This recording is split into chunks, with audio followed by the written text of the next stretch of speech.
Go ahead and call the meeting to order. I see Dr. Liu and Supervisor Rutherford. And I believe, Manny, is that you there in your office? That's right. Very good. All right, we'll go ahead and call the Station Resource Committee meeting to order. And go ahead and get into the first item, the update on proposed rule 111.8.1.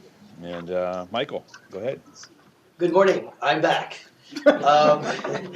As you recall, our presentation's coming up here in a moment. As you recall, this is, by the way, is for our new proposed rule, 1118.1 for non-refinery flares. Our focus is to control nitrogen oxide emissions. This is part of our 2016 AQMP control measure, and we've been working many months on this particular project, but it's been fruitful months. Okay. So first off, back in October, we did address the Station Resource Committee on this proposed rule. We did have one stakeholder that expressed concerns about flare usage at oil and gas production sites, and we had 8 stakeholders concerned about what happens during food waste digestion, as well as our limits that we were proposing at the time for minor sources. What we decided to do was propose some hourly restrictions at those oil and gas production sites.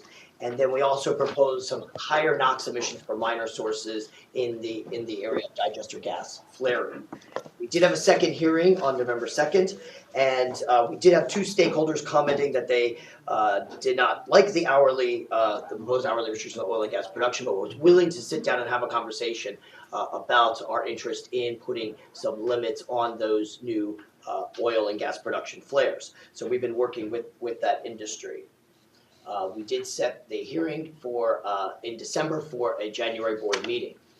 Okay, to tackle the 2 issues that you heard at the last committee meeting. Again, the first one addressing an issue with regards to food waste digestion, and in particular some of the advanced methods that are being developed out there. One in particular is thermophilic digestion. There was a concern in some early studies that this process may actually generate some increase in ammonia, increase in NOx, that could affect the flaring and being able to comply with some of those limits. The primary concern there was with these minor sources. To give you a reminder, we set out a little layout here. Under our original proposal, we did put one limit, a more stringent limit on both major and minor sources. When we define major and minor sources, this correlates with the federal definition, okay, of 10 tons per year. So just to kind of clarify that, but we did set the lower limit for both those sources. Again, as we heard from the last committee meeting, there was a concern about those, and I believe, Chairman Benoit, you expressed it yourself about some of those sites out there, that we don't want to penalize them, allow them to continue the good work that they're doing, especially beneficial use, and if they need that backup, not to be impeding. So we're proposing a new different limit for the minor source, a little higher, and just so you know, as way of background, it is the same limit that new flares would be currently subject to. So it wouldn't impact them.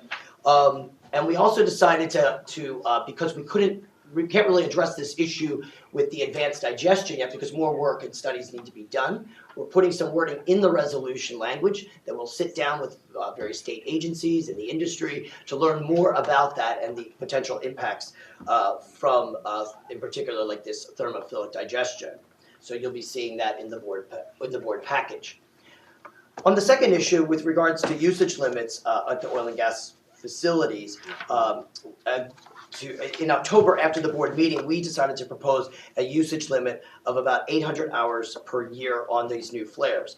Now, we kind of came about this because we were trying different ways of looking at what would this particular flare be subject to. For example, if a new flare would be subject to CEQA, and CEQA, we have a limit, threshold limit of 10,000 metric tons per year. We're trying to do a back calculation to kind of look at those, what would those limits be? They seem very high, and then we went back and said, well, what about what's been the history? So then we started, kind of figure out different ways to derive an hourly limit. However, once we sat down with the affected industry, they weren't very supportive of that.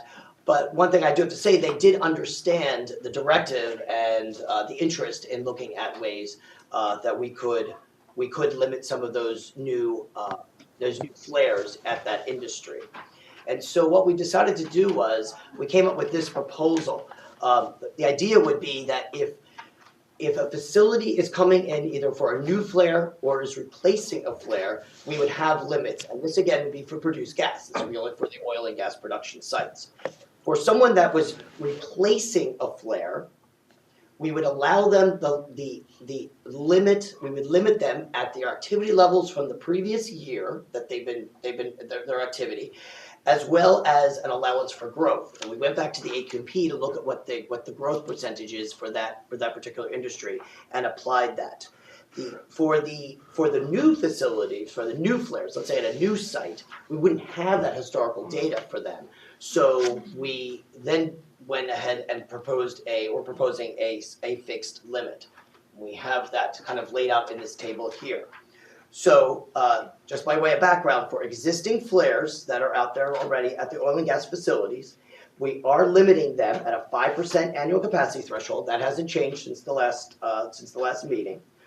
If those facilities out there already are operating at the ultra-low NOx flare, we wouldn't have any usage limits on them. But just so you know, that only affects currently 8 flares out there. And as you can see on the table there, these are really super small amount of emissions that we're getting from them. So we're continuing that proposal for the existing flares. Again, on the new side, we have to sort of look at 2 different approaches on that. One thing I do want to highlight on the new flare side, however, was one of the concerns that oil and gas production sites were having was that sometimes their sites can be small and remote.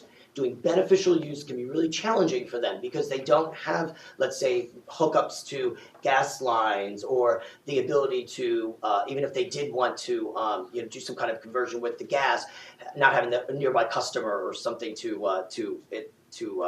apply the beneficial use to. So what we're proposing is for those flares, the first step in that would be is if those facilities are surpassing or are part of our AER threshold of 4 tons per year. And again, that's a facility. So it wouldn't just be a flare emission, it would be all the different types of combustion equipment out there that's causing nitrogen oxide emissions. So that would be their first trigger point. So none of these new proposed limits would affect those less than those, and that would cover those concerns with regards to small and or remote sites. This is just another way we sort of kind of laid out again what the original proposal is for those existing flares. If your existing flare, you need to meet that threshold limit. Again, these new flares, by the way, just as a point of reference, the oil and gas production sites, the limit we have on there is the lowest of all the emission limits, flare emission limits at 0.018 at those facilities. So when those are actually changing out and putting on the new flares at the low NOx emissions, we're getting a 70% reduction just flat out from that changeover into the new flare at those lower limits. Okay, and I made a little mistake there. It's actually the prior 2 years, not the prior 1 year. That gives them an ability to sort of average out any of those maybe off years that the facility or the site may have. Okay, so we did set this this rule back in November, and we're lined up now, hopefully for January. And that's my presentation. Very good. Do we have any public comment there, Dr. Liu? Or Mr. Chairman, before we do that, I just wanted to state for you, Supervisor Perez, and the members that are here, members of the public that are here, that although Mayor Pro Tem Mitchell is on the screen, she's only viewing and watching, and she will not be participating in this committee meeting because the notice for the meeting was not posted 72 hours in advance at that location, or 24 hours in advance before this meeting.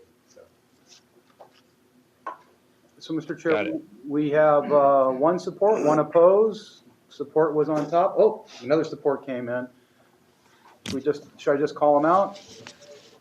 please do. Thank you. David Rothbart, and then followed by Michael Salomon.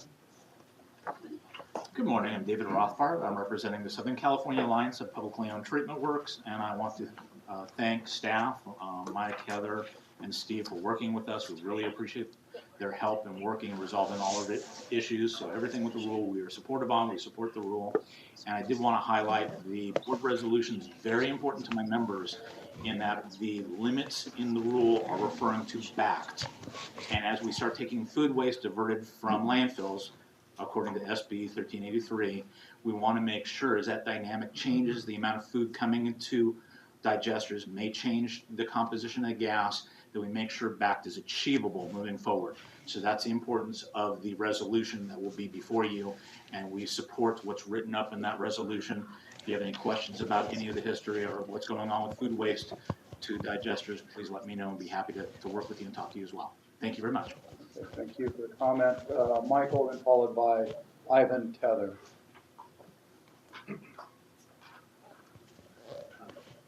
Hi, I'm Michael Salomon. I'm a professor of history at UCLA. For the past 5 years, I've worked on the history and current public policy of the oil industry in Los Angeles City and the LA Basin. In that capacity, I worked alongside the World Bank, coaching the World Bank on approaching Governor Brown to have Governor Brown be the first governor of a U.S. state to sign on to the World Bank's Zero Routine Flaring by 2030 initiative, which Governor Brown signed on to in December 2015 at the Paris Climate Conference. I am going to request that this committee and the board please consider adding a technology assessment as part of its resolution to pass this rule, and to come back and revisit the rule at the end of that technology assessment. The technology assessment should be to assess the viability and cost effectiveness of beneficial use technologies. And the reason for this, there are two reasons for this request. One is that the proposed rule does not meet the terms of CMB 03 of the 2016 AQMD, which looked at more than just NOx reduction, it looked at flaring reduction. And second of all, there are some serious problems in the rule that's being proposed today. One of the problems concerns the notion of remote facilities and stranded gas. There are many beneficial use technologies that are able to handle small volumes of gas in remote locations, and the beneficial use product can be shipped. And then the second is the limits that are applied to these facilities, which are not necessarily remote, but produce less than 4 tons of NOx.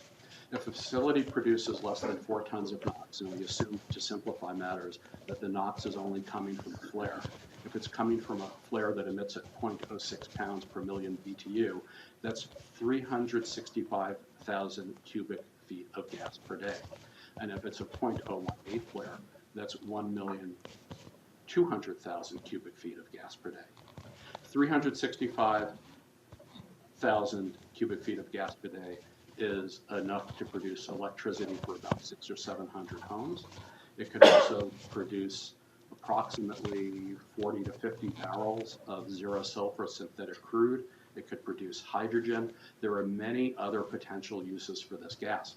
So the presentation that you have, slide number 3 of staff's presentation, assumes basically that the gas pipeline is the only means of beneficial use, and it assumes that facilities that produce up to 4 tons of NOx emissions per day are remote and are not located near a gas pipeline.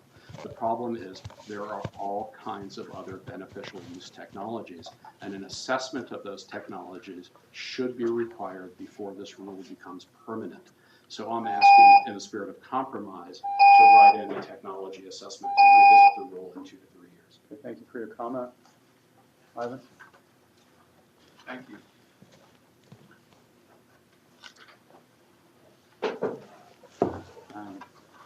I just spoke with Mr. Salomon, Professor Salomon, and I look forward to learning more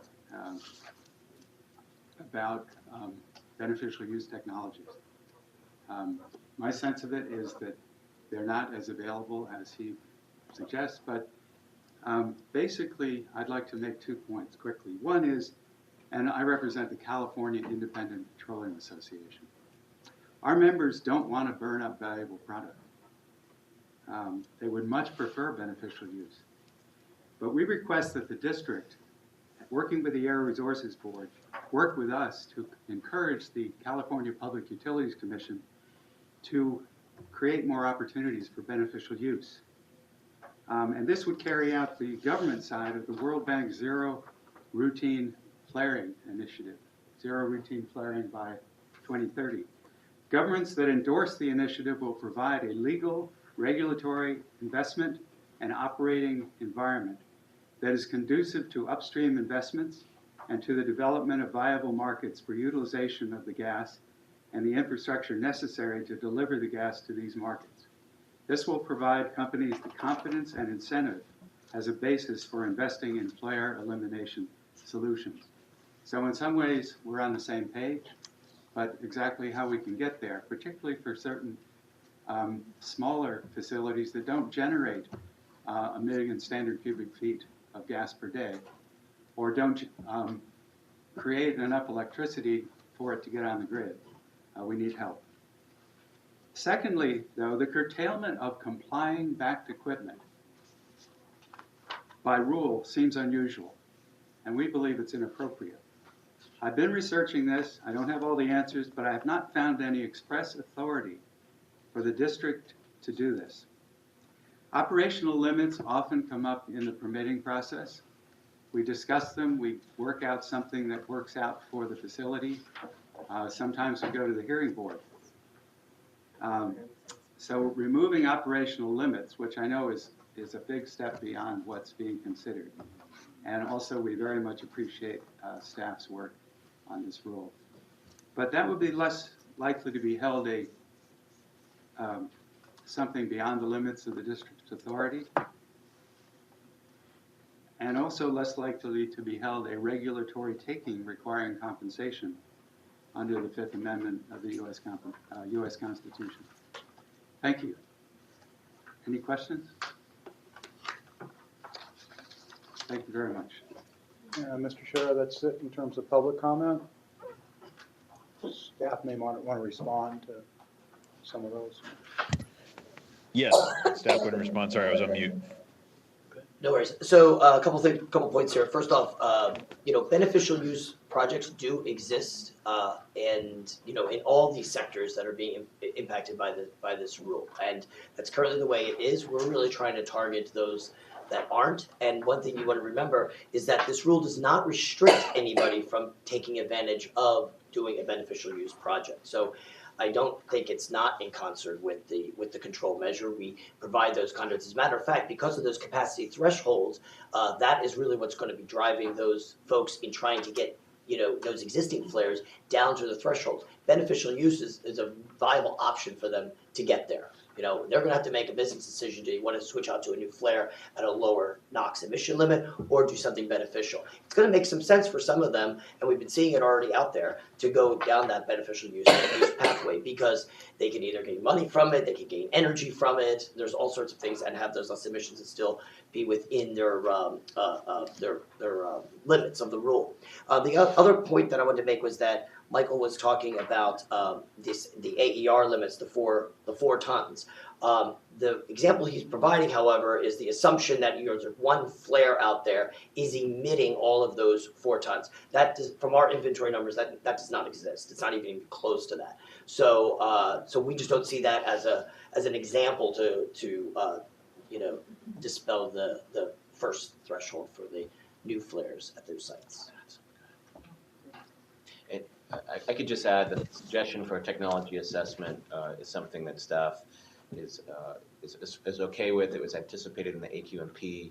We've done a little bit of that in this rulemaking, but we could do something more formally. Board members, comments, questions? Yeah, I'll jump in. So I guess based on the previous comment there, I'm wondering if there's potentially a loophole that encourages just more flares instead of fewer flares. I mean, isn't that the way around it? If you just put in more flares?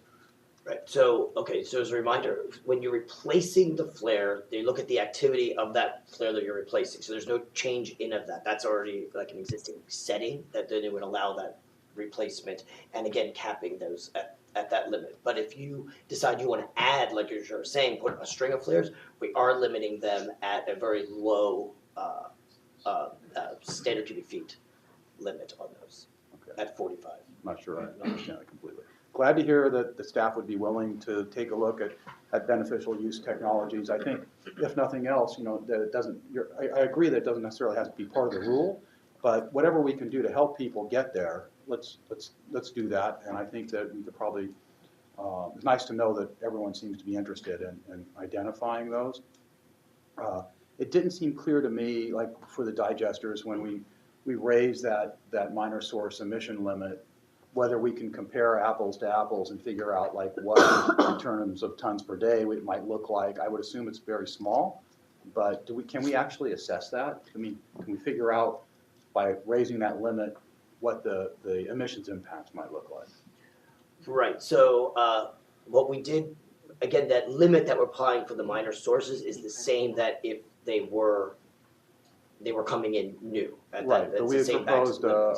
a 0.025 pounds per million BTU. We didn't take any credit for the new flares. We didn't, right, so we don't take any credit for any of the new flares, because we can't predict who's gonna come in. Right, and that's why, also I'm wondering if we could actually, if we were to set the limit at 0.025, versus 0.06, what kind of a difference does that make? What I'm hearing from you is that it's hard, if not impossible, to figure that out. Right. But it would be very yeah. small. So the emission reductions that we're assuming for the rule are just from the existing flares. Mhm. But we don't know like how many new ones, so. Digesters are, of all the sectors, digesters were the smallest in overall emissions. Okay. Most of the emission reductions are actually on the landfill side. All right. And so there's not going to be any requirement for like the oil and gas industry to replace flares here? Only if they go over the 5%. 5%, right, Okay, then they might be actually required to put in a new flare. right. And then they'll make They a have a decision. choice to do more beneficial use to maintain that, or they could replace their flare. So we're giving them options in terms of how to Right. get But there. if they replace, we're not giving them 24/7. They're being limited under those conditions to Right. essentially the same gas use they had before, which locks in at least about 70% reductions in NOx. Right, okay. There was a concern from a letter that we received about the annual limit versus the hourly limit. And I'm not sure I understand. I mean, I know that we're still suggesting a fuel usage limit, right? But not an annual limit. I'm not. Well, it's an Oh, an It's a- hourly, and- okay. Right. So the proposal that we had in October was, we were talking 800 about. hours. Right, an hours, Yes. yeah, based on hours. The current proposal is based on gas usage, which Right. is a better metric to use because it's tied closer to emissions. So just to say that, everyone gets a flat 800 hours, there could be facilities that were actually under 800 that you're giving them a higher limit. Right, they're So cleaner. this is Right. looking at the past 2 years plus a 10% bump up for growth. So I think it's tailored to each facility. Talking to the facilities, they're saying that their gas usage, they want to use it beneficially. They Right. don't want to just flare it and lose money. So it's I've never actually, understood that, but yet it happens. so the new proposal is based on gas usage. So I think technically it's a better. And the proposal. request is for both now, right? I mean, from the letter, it was do both. I mean, I guess you don't think that's practical because then I have to understand what the industry was saying about why the 800-hour annual limit isn't practical. Well, it just depends on the usage for that particular flare at that particular facility. But going back based on the working group and the comments that we received, we thought about it and we felt that a better metric would be based on gas usage. It's tied more directly to emissions Okay. than hours, just a flat hour. And there were some enforceability discussions about the hourly limit that this approach resolves in terms of how you measure the hourly limit. So how do you measure fuel usage? Fuel meter. fuel meter. Fuel meter. Mhm. And how would you measure annual usage? In terms of So hours, Yeah. well, there were some discussions about how you would do that because like kind of the typical flares from what I understand, it's kind of like, is there any gas or is there no gas? And sometimes there's a trickle of gas for the pilot. And you'd have to kind of redesign those tracking systems. That would, not insurmountable, but it was an issue. And then I think if you recall, when we were talking about the 800 hours, there were a number of conditions that they were asking for certain types of things that were occurring, which I thought it really becomes very difficult to enforce some of those types of conditions. This is just, a flat, this is going to be your usage. It's so much easier for us to enforce. It'll be done by permit.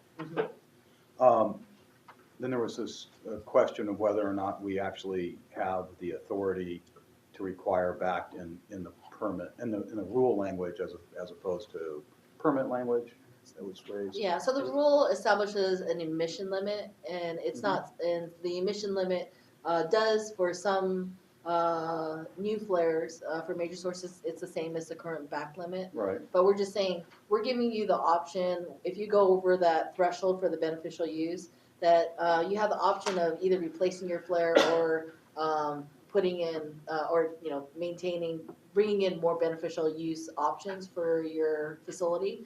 But we have to have some limit for the new flare that they're gonna replace to.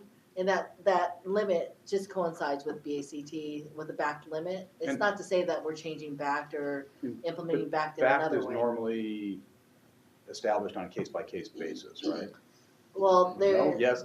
One says yes, one says no. Well, Lockie was shaking his head There's no. no back. Wait, no, yes, and then Phil, I think, was shaking his head no. The answer depends on whether it's a major or minor facility. Right. All right, so for major sources, BACT is considered on a case-by-case basis.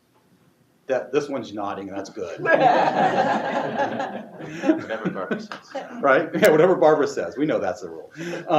Okay, so yet we're putting a limit within the rule that not necessarily means that it's a BACT limit. It could change over time based on case-by-case assessments in terms of permitting, right? Yeah, I mean. This all gets It kind of, doesn't preclude back from advancing beyond Right. the Okay. limits of the rule. that's kind of what I needed to And hear. that's the question, right? Yes, that's the Okay. question. Okay, very good. That is the question. And does council believe that we're gonna be involved in a takings issue here that violating the Constitution and subjecting us to liability? Well, the general principle is that a taking does not occur from regulatory action unless the property is deprived of any reasonable use. And so in this case, it's much like any other emissions limit. It limits your pollution, but it doesn't deprive you of all reasonable use. So we would say no. Okay. And I guess I could probably talk to Ivan about this separately, but what's the role of the PUC and why would they need assistance from the PUC in order to do what they want to do with beneficial use gas? Oh, it's a gas quality issue? It's a Maybe. gas quality issue, yes. Okay, I understand that. All right, so for minor source backed, we're not establishing that in a regulation? We do, And- and Mike had the slide that showed for the oil and gas, it's if they replace, actually for those landfill folks, and digesters, that there's a major source and a minor source limit, if they were to decide that they're gonna replace their But for flare. minor sources, we have a back review committee, right, that establishes what that is. But part of that establishment is looking around to see what other regulations require for new sources. So it's not unheard of that you would establish something that could be serve as backed in a rule. Okay. All right, sorry for all those really detailed questions. I did ask you guys to look into the guys who make plastic out of gas, but that could be part of that technical assessment. Remember I sent it to you afterwards, Lockie? Yes, and I thank you very much. I watched the video, very impressive. It's amazing, it's really amazing. So I would hope that, and that, very portable, you just take the bugs to the gas and have them start making plastic. Anyway, sorry for all the questions in the weeds, but it's a complicated issue and we want to make sure we get this right. Thank you. Thank you. Good questions, Dr. Lee. You got most of mine. I guess one question I have still is you mentioned the major or minor sources as far as the digesters. The CR&R facility, is that considered a major source then? I don't know, we'd have to go back and. I don't know. Yeah. It's .06, it would comply with the rule. And it could replace it with the same emission limit, there'd be no impact. Okay, and for them, I think their next big concern is they're putting in another flare because for unit 3 and 4 will need an additional flare. So they would fall back under the .06 for that one as That's well, right? correct. Yes. Okay. Any other questions from any of my other board members? Mr. Chair, the only thing I want to add is just a thought that came up in a letter, and I think Dr. Liu might have mentioned it as well, the World Bank Zero Routine Flaring by 2030 initiative, and working with the CPUC and CARB, and just wanting to hear the thoughts of staff regarding that point. Sure. So again, that initiative is about routine flaring. So we've had this discussion quite a bit, and the purpose of this rule is to limit that routine flaring. So I think there's enough provisions in the rule that, as we just discussed, this potential limit on new flares would work towards minimizing a facility deciding that they're going to do 24/7 flaring that would be considered routine. So we are working in that direction. I mean, the primary goal is NOx reductions. That's our primary mission, and that was the primary goal of the control measure. At the same time, cleaner flares is one thing, but then reducing their use is another thing. So I think there's provisions in the rule to do both. It's all about balance, and I can appreciate that. And obviously, we just got to make sure that we stay competitive as well, while making sure that we clean up the air for our folks. I get it. I just was just trying to understand and keep up with y'all. You're doing fine. All right, and then staff on the technology assessment, do you need I'm guessing you don't need a motion on that, but I agree that we need to look forward to that, and like what Dr. Liu brought forward with the plastics conversion, anything else that can help, keep facilities from having to do flaring to begin with. Obviously, and then my bigger concern is, how else can we promote that? And so I know that there's this rule already sort of leans that direction, but I think we just need to keep moving that direction. So thank you for bringing this forward, and I know that there's been a lot of concerns from industry on this rule, and it sounds like we've reached some balance. So I think we're almost there. So, any other questions, anyone? All right, we'll go ahead and move on to the next item, the proposed rule 1403 for asbestos. Sarah Reese. Hi, so I'm Sarah Reese. I'm an Assistant Deputy Executive Officer here at the district, and I'm also back here to talk about an update of where we are on PAR 1403, which is our rule to control asbestos emissions from demolition and renovation activities. We were in front of this committee last month. We heard a number of questions and concerns, and so we wanted to bring just an update of where we are in the process and where we're headed. So many of the concerns that we heard, or I guess the majority of the concerns, were from utilities, and this was regarding emergency notification provisions associated with asbestos work. This is a part of the rule language that we weren't initially intending to change when we started this process. The proposed amendments are really about clarification and making it clear who was covered by the rule and what roles they play. But in the course of the working group process, we discovered that our emergency notification provisions, there was a lot of uncertainty with utilities as to how that all worked out. And so we've done a lot of work to try to bolster that, to make it clear what constitutes an emergency, what situations qualify for the waiver of the notification period during an emergency that would then allow utilities to go in, restore power or restore their service, and take care of the work, and not have to wait the otherwise required 10-day period. So we have, since talking to you last month, we have scheduled additional meetings with the utilities to discuss their concerns, to work more on clarifying language. We've also scheduled an additional working group meeting that will happen in early January, where we'll continue to talk through concepts and get feedback. Another concern we heard a lot was our frequently asked questions. We have developed a lot of these in response to questions that have been asked in our working group process, where we discovered that in general there was a lot of just not a great awareness of how the rule worked and what the requirements were. And so we have developed facts both to satisfy those basic requirements and provide answers there, as well as facts for some of the newer provisions and give examples of how that worked. Folks asked that we provide draft versions of those facts so they could take a look at that in advance. We've done that. Those are now out and posted for review in very draft form, but at least it gives stakeholders something to look at. And then our public hearing is scheduled for February. So in terms of remaining concerns, I think we still have a philosophical agreement with the utilities in terms of what constitutes an emergency and when the notification period can be waived. But I think there are still some concerns about when there's a disruption in utility services, exactly what is an emergency, what am I going to have to do in terms of being able to address the situation, and then when does the emergency situation stop? If there's additional asbestos work that needs to be dealt with, do I have to stop, notify the district, wait the 10 days, and then go back in? And so we're trying to be as clear as we can to come up with a situation that works for everybody. I will say that we have to adhere to the federal standards as well. Our rule is more stringent than the federal standards, which we're allowed to be, but at the end of the day, we have to make sure that we do keep, at least meet the minimum standards that are required by law. And then we also have a concern on utilities asking on asbestos-containing pipework that's under 100 square feet. If that material is undisturbed, notification isn't required. I think there is some interest and appetite with the utilities of having some additional procedures in place that would allow them to work on transite pipe or the cement pipe and not have to wait for, or notify us but not have to wait to start that work in advance. So we're still continuing to work through those issues.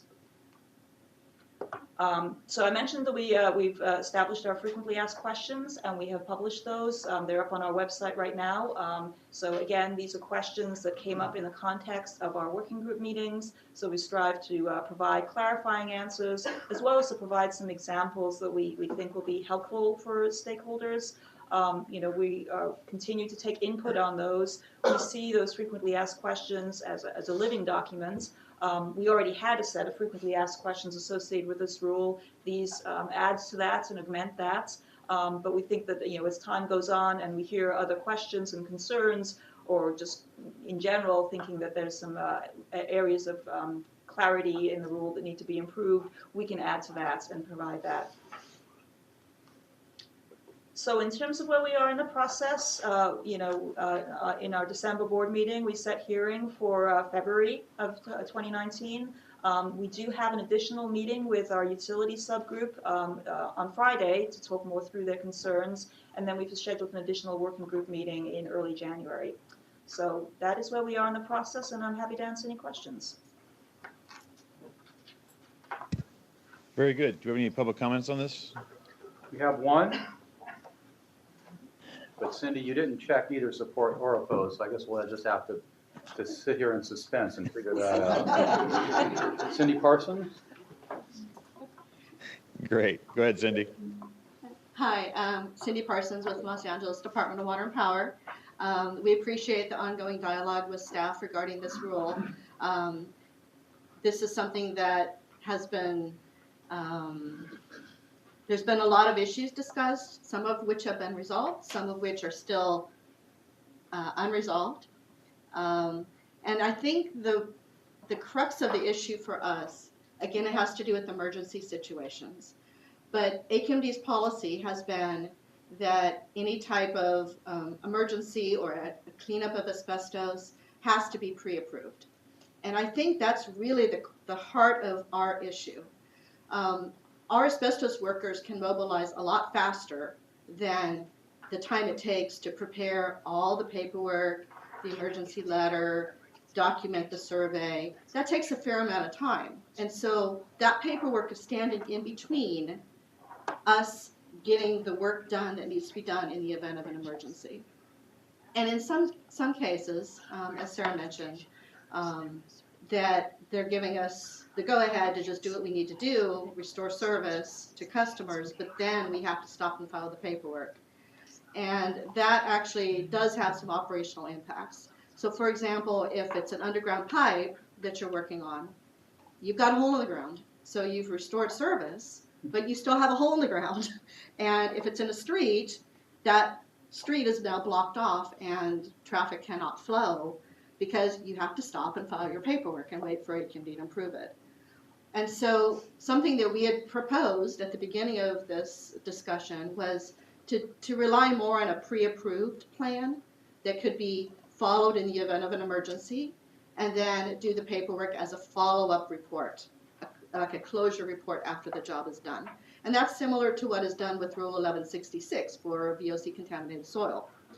And we're fine with that approach, but compliance staff is not fine with that approach. And so I think maybe what we need to start talking about is a shift in policy here, as far as getting away from the having to pre-approve the work plan and the emergency letter and the survey before you actually do the work. So there needs to be some sort of a pre-approved mechanism that will enable the utilities to do their work, finish the job, alleviate the impacts to the public, and then file their paperwork afterwards. So I think that's what we need to start talking about.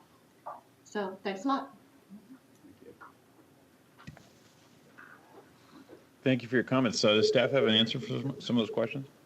I can start. So it's, we do require that we have an emergency notification letter when there is an emergency. It's so that we can better understand and determine whether it is a true emergency, whether it falls within the requirements of our rule to waive notification period, because the notification period is something that's required by the federal law, by the NESHAP.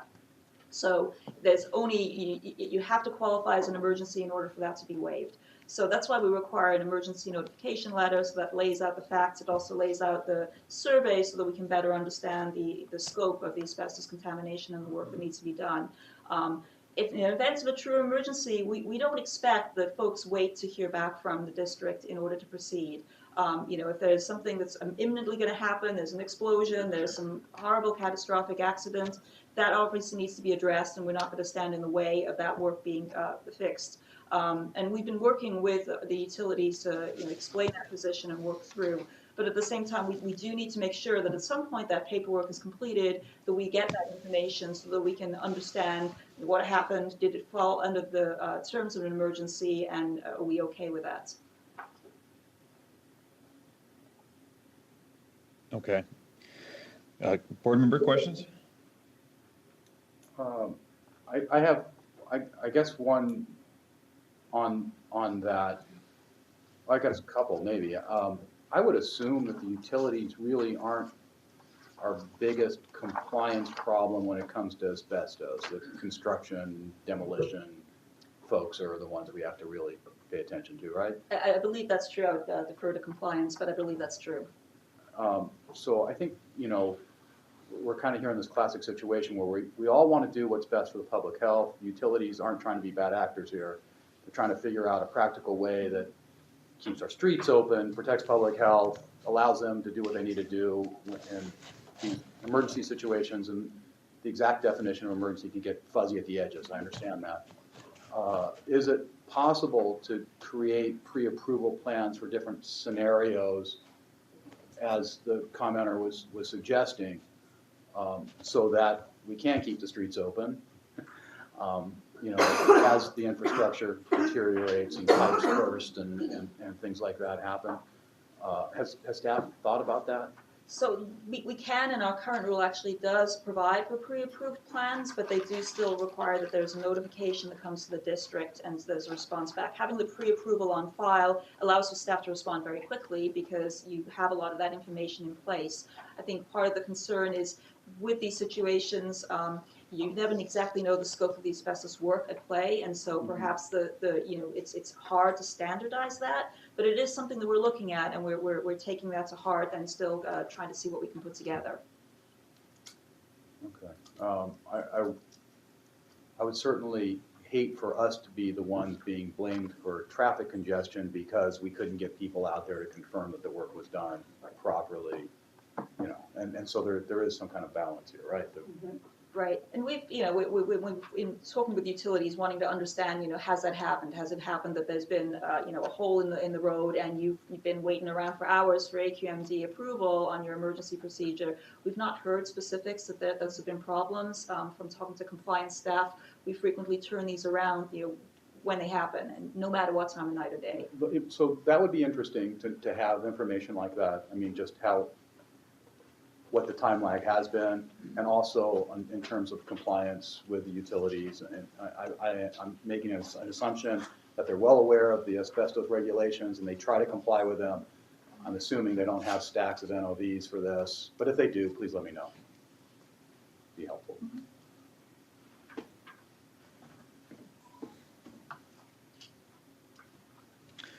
Any other board member questions? Ms. Chair, it was brought up by the speaker earlier from the California Department of Water and Power. She brought up an example that seems to be more efficient. She mentioned, was that Rule 1166? Did I get that right? Yes. I guess what I'm wondering is what's the difference here between that rule and the way we operate? Well, this rule is How we're operating currently? Yeah, this rule is specific to asbestos, and there's an element of kind of case-specific issues because if there's a pipe is ruptured, say an asbestos-containing pipe is ruptured, you might not be aware of where all the asbestos-containing material is located. There could be pipe insulation scattered around. There could be asbestos-containing material from other building structures scattered around, and so that all has to be identified, surveyed, and taken into account when you develop your plan on how you're going to abate that. And so that's part of what we're struggling with here in terms of looking at pre-approvals.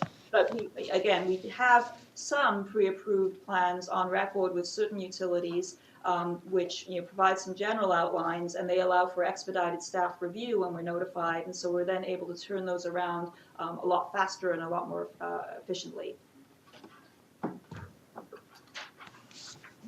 Okay, so are you saying that Rule 1166 is expedited? Is that what you're saying? It's 1466. 1166. 14, yeah, I don't remember the exact number. I don't know what. So I'm just trying to better understand that process versus the process that we currently have now.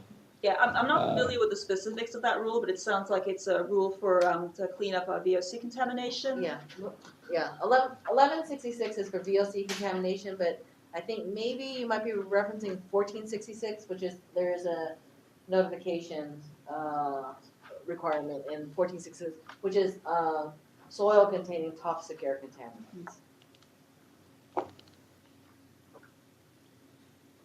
Okay, just trying to understand that and perhaps trying to figure out what makes that much more maybe efficient or more effective versus the concern that was brought up by the speaker with our current process.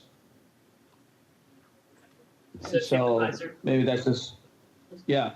I would say this is something that we're still continuing to address. We'll be reconnecting all of us to talk about this. We'll have a chance to notify any of the committee members before the next board meeting, so we still have time to work on this, and if there's something that And the comes vote's not up. till February, right? That's correct. Okay. Thank you. Sure. Thanks. Very good, thank you. Any other questions from the board members? All right. With that, I believe that brings us to the end of the meeting, other than we have our written reports that are attached. Anyone have any questions on those? Mr. Chair, I did have a question under other business. Sure. We've issued the draft refinery fence line monitoring plan for 4 refineries, was my understanding. And there's been a request to extend the deadline. We were only giving people 2-week comment deadlines for very detailed plans over the holiday break, which I think is kind of unreasonable. So I was hoping that we might be able to extend those comment deadlines. We are. Okay, that's good to know. Thank you. And then on the I'm sorry, I wasn't clear on this. We are extending those? We are extending the deadline. Thank you. An additional 2 weeks. January 11th is what we're doing. Okay. And the other thing on the enforcement reports, I saw that WM Bar got hit with a pretty large fine. Was that just a product, I mean, something that was sort of one of those multi-year bad paint kind of things? Yes. We'll try to remember that next time they come to us and tell us that we need to accommodate all their needs. Thank you. Yes, I saw that as well, Dr. Liu. In fact, I asked staff to maybe give us a more detailed report on that later on. So I'm going Okay. to get some more information on that and probably bring that back if that's appropriate, but we'll Yeah. see. I mean, I don't think, I need to take committee time for that. You Okay. can tell me the gory details. Yeah. Would you rather me contact you offline or? Yeah. For any of those board members that are curious, maybe more of a contact offline, but I've already asked Wayne to circle back with me on that. So. Okay. Hey, are you ready to just talk about it right now, if that would suffice? In terms of general, they sold a variety or sell a variety of products in the district. One of them was an industrial maintenance coating thinner. And our rule allowed exemptions for our VOC limits if you sold an industrial maintenance coating thinner. However, they didn't make industrial maintenance coatings, and they had never previously marketed that product as an industrial maintenance coating thinner. And so looking at the labels on their product, looking at the prior history of the product, looking at the prior history of our rules, it became clear to us that it was designed, in our view, to circumvent our rules and our limitations for VOCs. So we shared that view with them, and they settled for what they settled for. That's been going on for more than 5 years. Very good. More than It's a 5 very years. long period. Yeah, Oh, we've had it's- tolling agreements. And it's related to a settlement that we had with Home Depot, I think about 6 months ago or so, maybe a little longer. And W&Bar, our understanding is going to be reimbursing Home Depot or paying those penalties for Home Depot as well. Is there any sort of thing we can do to catch these things sooner? I mean, other than spend our lives sitting in the aisles of Home Depot with our rule book? That's a good question. Well, we have, so for coatings, we do have the reporting system, which has really helped us pick those things out, assuming those are correct, but we do audit those. So that's been very helpful. And if it is just a violation on the shelf, we have inspectors that find those pretty quickly. The violation and settlement process can take years. Right. And that's what happened here. But this one, I mean, this is, where it's kind of like bait and switch on a product label and kind of thing. That's a little tough to figure out. It's nothing new. We often play the cat and mouse game, and they're very creative, very resourceful. And however you craft the rule or the rule language to find a way to get around. Yeah, like the 16-ounce thing, and they stick them in 7 packages together, and all of a sudden you've got a This whole gallon particular of it. case was not just a circumvention, and trying to penalize a circumvention. It was also a matter of equity because there are other manufacturers who are manufacturing legal products, and trying to play by the rules, and they were losing market share, Yeah, which is why catching it earlier is better too, right? I mean, Right. we don't do the enforcement action for the money. We do the enforcement action to reduce the emissions, and so if we can catch it sooner, the better. Anyway, that's good. Just so that you know, one thing that has changed is in order, I believe under CARB's regulation, in order to sell it as an industrial maintenance coating thinner, you actually need to have an industrial maintenance coating that it applies to. So that loophole has been closed.